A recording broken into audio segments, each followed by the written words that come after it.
Hi guys! Welcome back to my channel. Today I will be talking about the third book in the Lunar Chronicles series, which is Cress by Marissa Meyer. I feel like this is the best one yet so far. I mean, of course I still have the last book coming out, but reading this, I really like this one. This one blew the first two books out of the water. This is really great. This binge read has been very successful so far, and it's been really fun. Okay, so Cress is of course the retelling of Rapunzel. I like how she turned the Rapunzel story into a science fiction story. She's been doing great so far with the other retellings, but the Rapunzel one was really cool, like how instead of a tower it's a spaceship.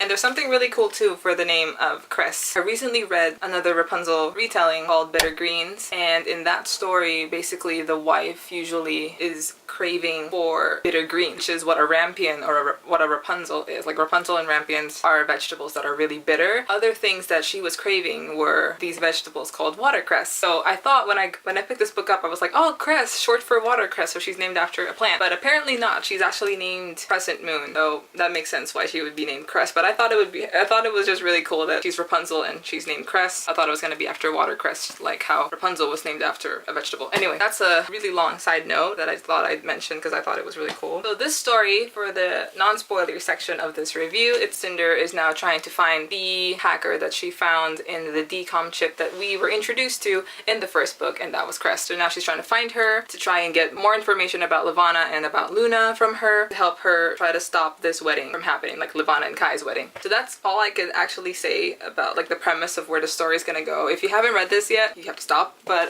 if you have read this, then I'm gonna go jump into like some more spoilery section. But if you haven't read this, again, this is worth your while. You have to read it. It's really fun. This series is really fun. It's not too complicated, but it's entertaining enough to make you want to keep reading. Now we jump into the spoilery section. I actually really like Cress. I think she's a very interesting character. She's a computer whiz, a hacker that lives in outer space by herself. My goodness, she's just been by herself this whole time, which is really sad. But what I like about her is that she's both really smart computers, but at the same time she's also a hopeless romantic. I like the little crush that she develops over Carswell Thorne. Another thing with Thorne, sorry, my thoughts are like jumping around. Thorne, why didn't I think about this? Because I didn't look at any spoilers before reading this, so I have no idea like the names of the ships. So of course it's gonna be Thorne. Like I figured it out because his name is Thorne, and the prince from the original Rapunzel story fell down the tower in a bed of thorns and got blinded. That's what happened to Carswell. That should have been like a foreshadowing for me already. I didn't pick it up. In Scarlet, I wasn't sure about Carswell, but he was kind of growing on me. In this book, he completely blew me away. I was surprised by his character development. He came from like being this very arrogant and obnoxious type of character. He still is, but he's kind of changed ever since that ordeal he had to overcome with Cress in the desert. And I felt really exhausted reading those chapters because I was just like, I was so worried that they weren't gonna, of course they were gonna survive, but whilst reading it, it was scary how they had to deal with all the extreme weather and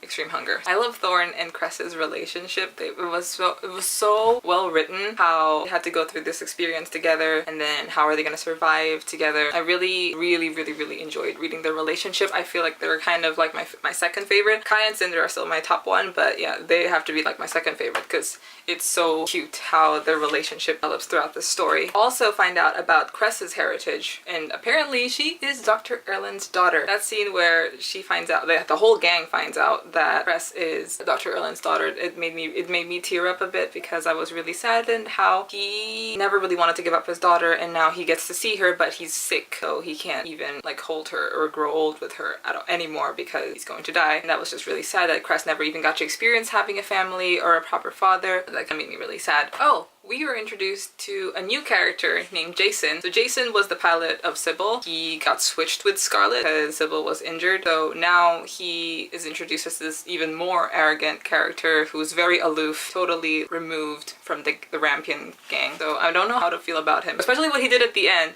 That kind of pissed me off. Like I don't know what to think about him because at the beginning when he said, "I only follow my princess," I fell for it and I thought that he meant Cinder, but apparently he meant Winter. So in the end, when he betrayed them, figured out that, oh, this whole time I was with Princess Celine, and he felt kind of stupid for betraying them, but at the same time he doesn't really feel that bad because, you know, he wanted to get home. Wolflet ship, Scarlet and Wolf. I was more interested in Scarlet's point of view because of like we get to see Winter and like how she's being treated in the palace. I felt really bad for Scarlet that she has to endure all that by herself, but at least Winter's there to try and stop them from ever hurting her again, even though she is in a glorified prison. Oh, at the end, of course, when they finally kidnapped Kai. That was my favorite scene besides the cute moments with Cress and Thorn. I really like the Kai Cinder reunion where Kai still has feelings for Cinder, and so like at first he was like freaked out that he was kidnapped, but at the same time he understands why it's happening. Now they have to form a plan and the whole gang is together, well sort of together because Scarlet's still far away. But now that Kai is part of the crew and he gets what they're trying to do, and now he finally knows that Cinder is Celine, so that changes things. That was such a nice moment that I really, really liked. Overall, this book was super fun to read and entertaining. I just flew by the pages like really quickly. That's how entertaining it was. I think that's everything. I really like this book. It's my favorite so far and I can't wait to continue reading Winter. I will be reviewing Winter. I will be filming my thoughts on Winter and wrap up this whole Lunar Chronicles series in the next video. So yes, that's all I have to say about Cress. I really liked it. Best one so far. Thank you so much for watching this video. I hope you have a lovely day or the rest of the week or night. I will see you guys in the next one. Bye.